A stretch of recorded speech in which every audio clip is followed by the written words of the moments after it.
वागर्धाविव सम्पृक्तौ वागर्धप्रतिपत्तये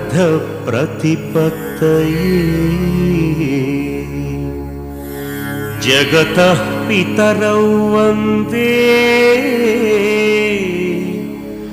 पार्वती परमेश्वरौ वन्दे पार्वती परमेश्वरौ।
మన భారతదేశం కళలకు సంస్కృతికి ప్రపంచంలోకెల్లా పెట్టింది పేరు.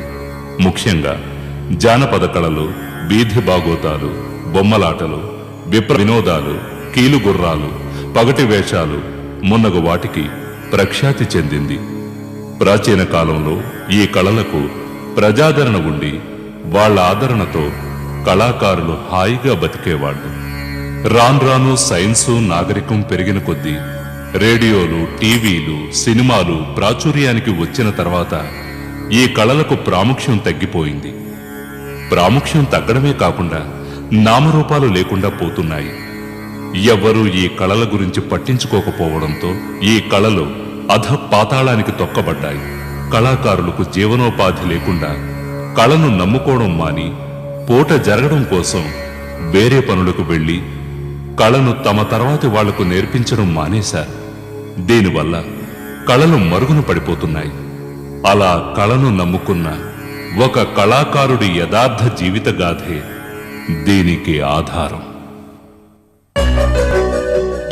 నమస్కారం అయ్యా. ఎవరయ్యా మీరు? ఈ గ్రామానికి కొత్తలా ఉన్నారు? అవునయ్యా, ఈ గ్రామానికి కొత్తే. నా పేరు కేశవులు, ఈవిడ నా భార్య, వీళ్ళు నా పిల్లలు. ఏదైనా పని కోసం వచ్చారా?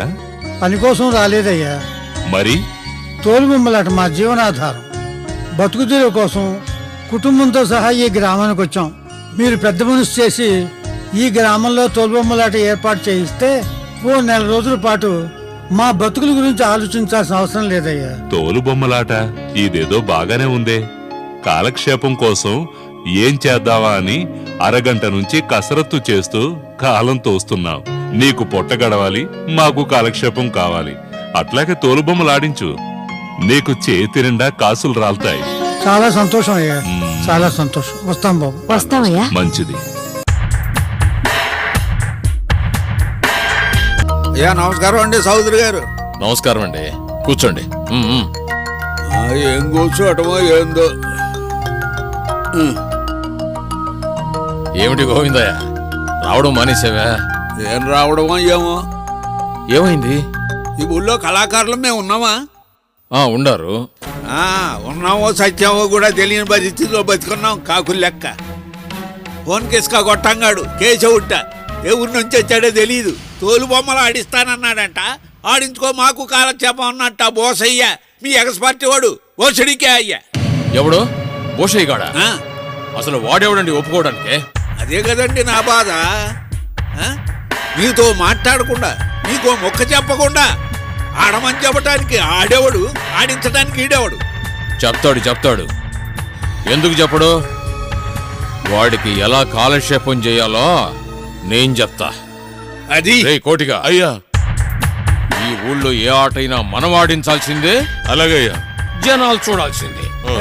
రే, మన ఊళ్ళో వాడేవాడ్రా తోలుబొమ్మలు ఆడించడానికి?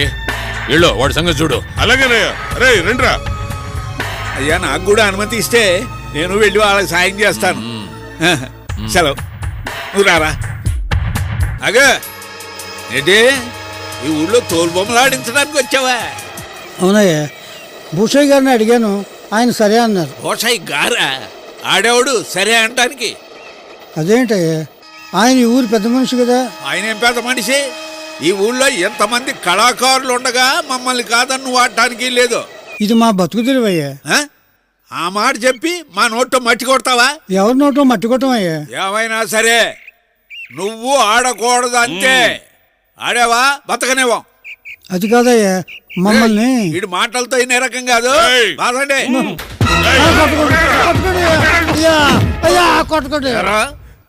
నువ్వు మాత్రం తోలు బొమ్మలు ఆడించుకుంటూ కడుపు నిండా తింటే చూస్తూ ఆనందించడానికి మేమేం చెవటం కాదురా. మేమేం తిని బతకాలి? మళ్ళీ ఈ చుట్టుపక్కల కనిపించారా మనిషికి నలుగురు నెట్టి మోయించేస్తాను. జాగ్రత్త.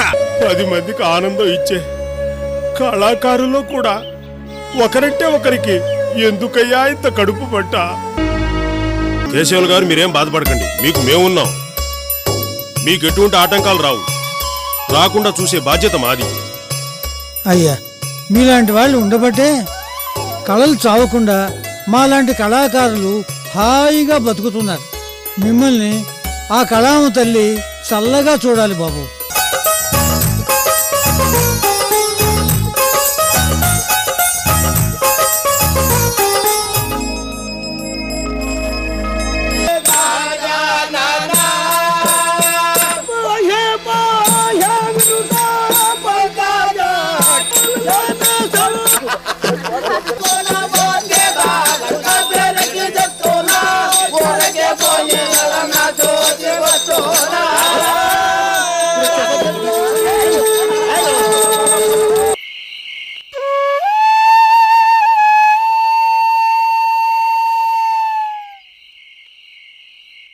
నన్ను క్షమించండి కేశవులు గారు.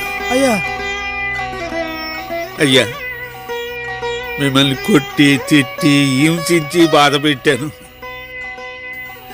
ఇందాకే మీ ప్రదర్శన చూశాను. అపూర్వంగా ఉంది, అమోఘంగా ఉంది. మీలాంటి గొప్ప కళాకారుణ్ణి బాధ పెట్టినందుకు నన్ను మన్నించండి బాబు, మనస్ఫూర్తిగా మన్నించండి. పర్వాలేదండి, పడ్డవాడు ఎప్పుడు చెడ్డవాడు కాదు. అసలు పొరపాటు నాది. ఈ ఊళ్ళో ఉండే కళాకారుల్ని మిమ్మల్ని కూడా కలిసి మాట్లాడుంటే చాలా బాగుండేది. మీరు కూడా నన్ను క్షమించండి. బాబు వద్దండి. ఇది చాలా గొప్ప మనసు బాబు. రేపు రామాలయంలో మా శక్తి వద్ది నీకు చిన్న సన్మానం చేద్దాం అనుకుంటున్నాం. మీరు అంగీకరించాలి. అది మీ అభిమానం అండి. సంతోషం బాబు, సంతోషం. కేశవులు తోలుబొమ్మలు ఆడిస్తూ భార్యా పిల్లలతో హాయిగా జీవిస్తూ ఉండేవాడు. కానీ రాను రాను టీవీలు సినిమాలు రావడంతో తోలుబొమ్మలాట చూడ్డానికి జనం రావడం మానేశారు. కేశవులకి తోలుబొమ్మలు ఆడించడం తప్ప వేరే పని చేత కాదు. ఆదాయం తగ్గిపోయింది. సంసారం గడవడం చాలా కష్టమైంది.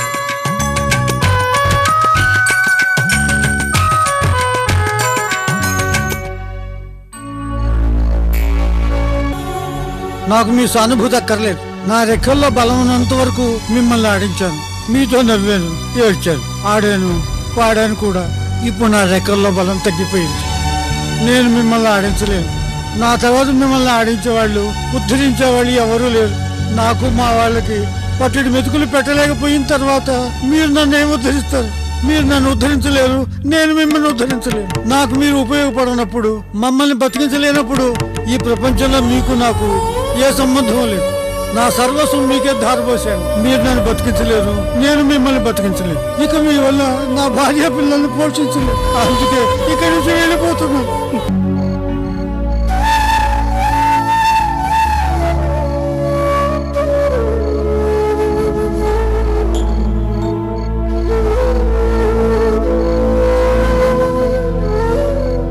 జ్వరంతో పిల్ల బాధపడుతుంది.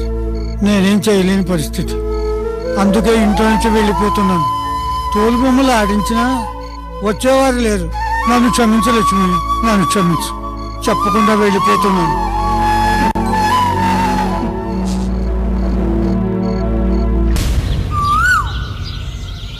అమ్మా, నిన్ను నమ్మి నా జీవితం అంతా నీ సేవకు అంకితం చేశాను.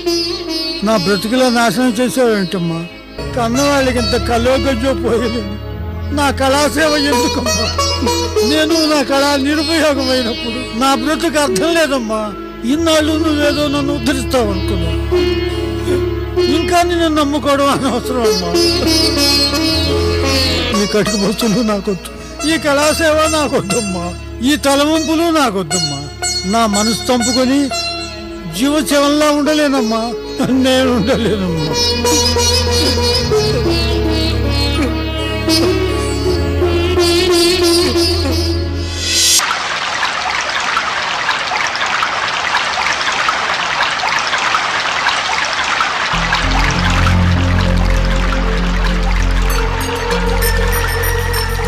చిక్కటి వర్షపు రాత్రి.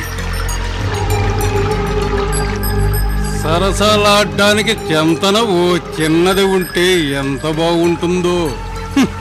ఏం చేద్దాం, పెళ్ళైందన్న మాటే గాని నా భార్యకు ఓ ముద్దు ముచ్చట ఏమీ తెలియదు.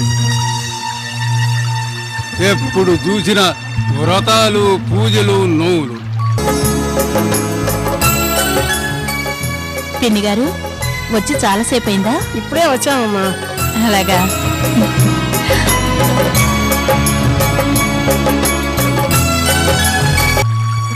భర్త బాధ గురించి ఆలోచించే ధ్యాసే లేదు.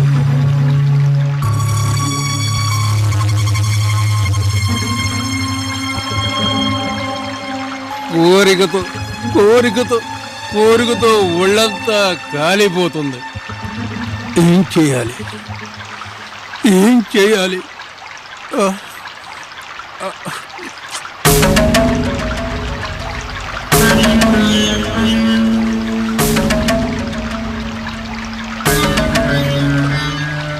నమస్కారం బాబు గారు.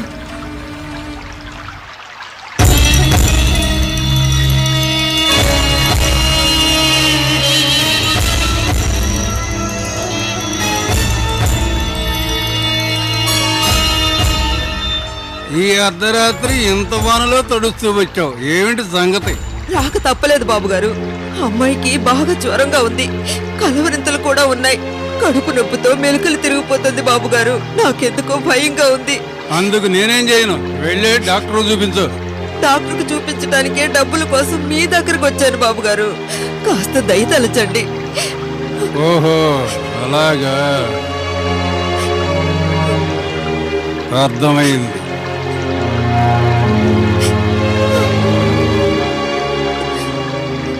నీకు సాయం చేస్తే నాకొచ్చే లాభం ఏమిటి? ఏమిటి అర్థం కావటం లేదా? మన్మథ తాపంతో నా శరీరం కాలిపోతుంది. నీ కూతురు జ్వరం తగ్గాలంటే నా ఒంట్లో తాపం తగ్గాలి. దానికి నువ్వు సాయం చేస్తే నేనేం సాయం చేయగలను బాబుగారు? పేదదాన్ని. నా ప్రశ్నకు సమాధానం అది కాదు. ఆలోచిస్తే నీకే అర్థమవుతుంది. నాకు అర్థం కావడం లేదు బాబుగారు. బతికినంత కాలం మీ కాళ్ళ దగ్గర బానిసలా పడుంటాను బాబు. కాస్త దయ చూపించయ్యా.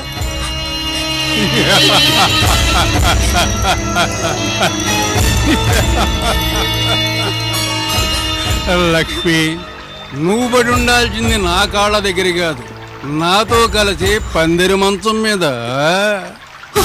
బాబుగారు, అవును, ఓ 5 నిమిషాలు కళ్ళు మూసుకుని నేను చెప్పినట్టుగా వింటే నీ కూతురు ఆయుసు ఉన్నంత కాలం నీ కళ్ళ ముందు ఆరోగ్యంగా తిరుగుతుంది. ఇది రాక్షసత్వం. నా మానానికి బిడ్డ ప్రాణానికి ముడి వేయాలనుకోవడం. కాలం గడిచిపోయింది. పిల్లలు పెద్దవాళ్ళయ్యారు. ఇంటి నుంచి వెళ్ళిపోయిన కేశవులు కూలి పని చేశాడు, రిక్షా తొక్కాడు, మూటలు మోశాడు, హోటల్లో సర్వర్గా పనిచేశాడు, వాచ్మెన్గా కూడా పనిచేశాడు. తన శక్తికి మించి రకరకాలుగా కష్టపడ్డాడు. డబ్బులు సంపాదించి ఇంటికి పంపాలనుకున్నాడు. వీలు పడలేదు. తను స్టేజ్ మీద తోలుబొమ్మలు ఆడించేటప్పుడు ప్రజల ఆనందంతో కుట్టిన చప్పట్లు ఇంకా అతని చెవుల్లో గింగురు మంటూనే ఉన్నాయి. దాంతో ఏ పని సక్రమంగా చేయలేక 10 సంవత్సరాలు దేశదిమ్మరిగా తిరిగి విసిగి వేసారి తన సొంత ఊరికి తిరిగి వచ్చేశాడు.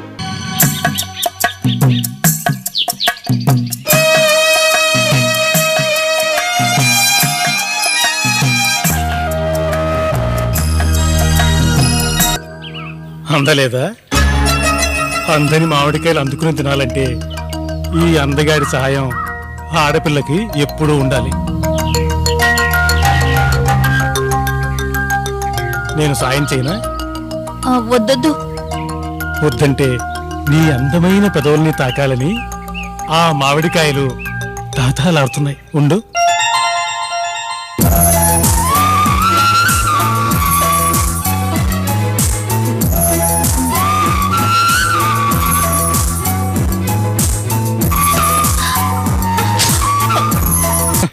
అయ్యో రాధా, నీ అందం ఈ ఆనందం నా సొంతమయ్యేది ఎప్పుడు? అందం అందుకోవాలంటే అందరూ చూస్తూ ఉండగా నా మెళ్ళో 3 ముళ్ళు వేయాలి. అందరూ ఆశీర్వదించి అక్షింతలు వేయాలి. అప్పుడే ఈ రాధా ఈ రాజుగుండెల్లో కరిగిపోయేది. అంతవరకు నేను ఆగలేను రాధా. అబ్బా ఉండండి. రాధా, ఎంతకు బతికించారు? దేశం ఎంత నాశనం అయిపోయింది.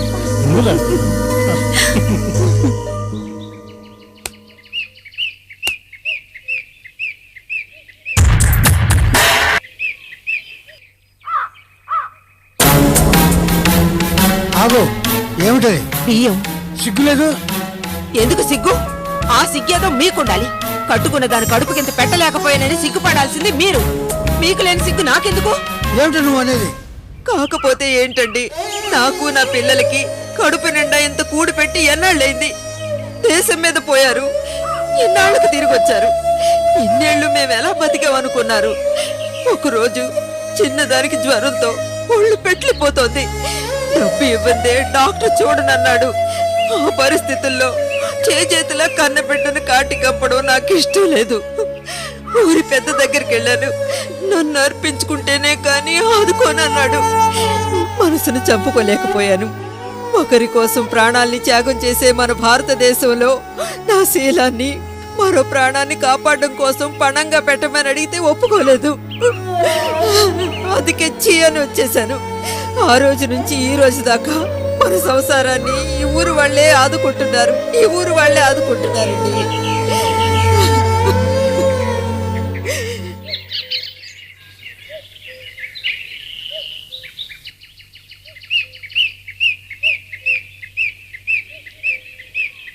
అమ్మా ఆ, ఎవరు?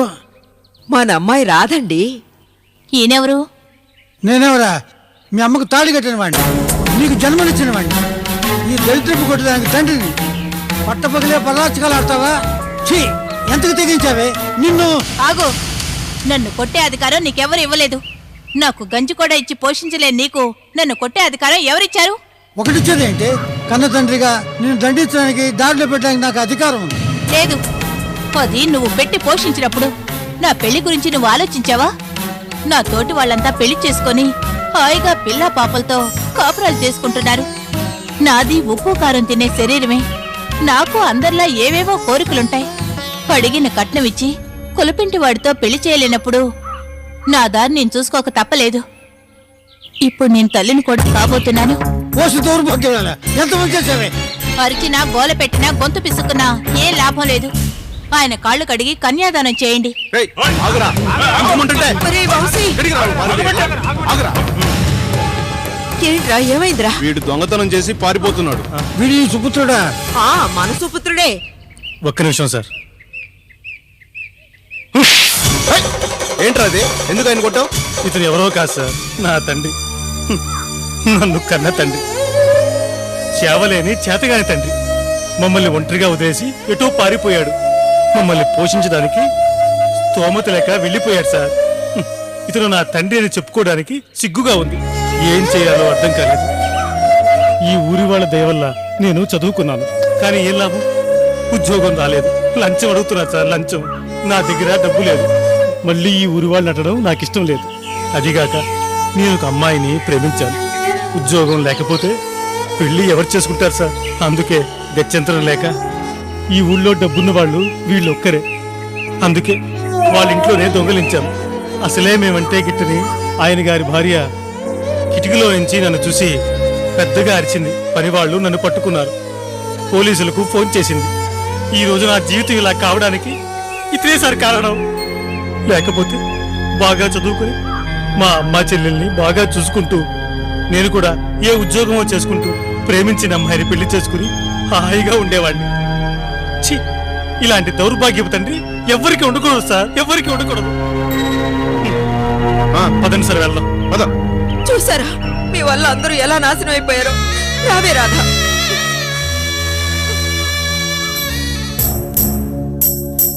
ఎవరికెవ్వరు చెప్పు గురుడా, దీని వివరము ఇప్పుడైనా తెలుసుకోనరుడా. ఎవరికెవ్వరు చెప్పు గురుడా, దీని వివరము ఇప్పుడైనా తెలుసుకోనరుడా. ఎవరికెవ్వరు చెప్పు గురుడా.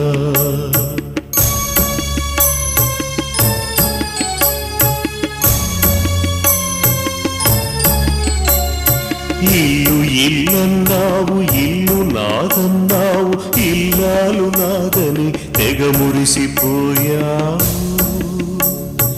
ఇల్లు ఇల్లన్నావు, ఇల్లు నాదన్నావు, ఇల్లాలు నాదని తెగ మురిసిపోయావు. ఇల్లెవరు నీవెవరు, ఇల్లాల దెవ్వతే, కూతుళ్ళు కొడుకులని భ్రమయేల నరుడా.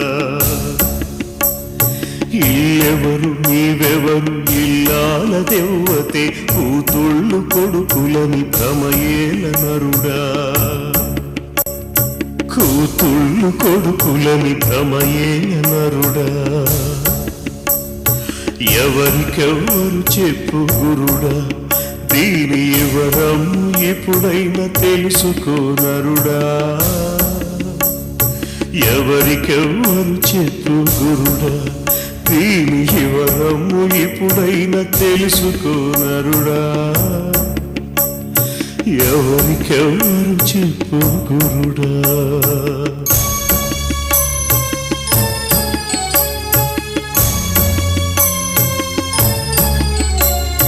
సంపాదనే లేక సతమతమవుతుంటే పాపమని అనకుండా తరిమి కొట్టేరురా.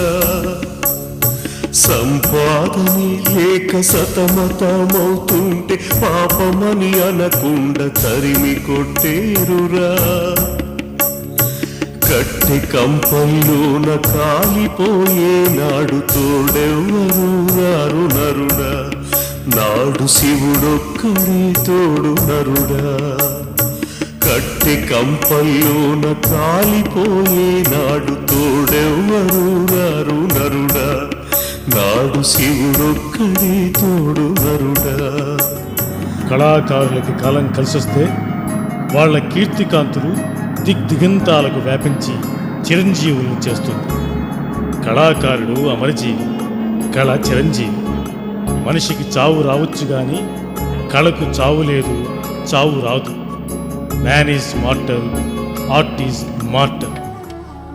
When time comes for artists, the light of glory descends and spreads to the horizons, making them immortal.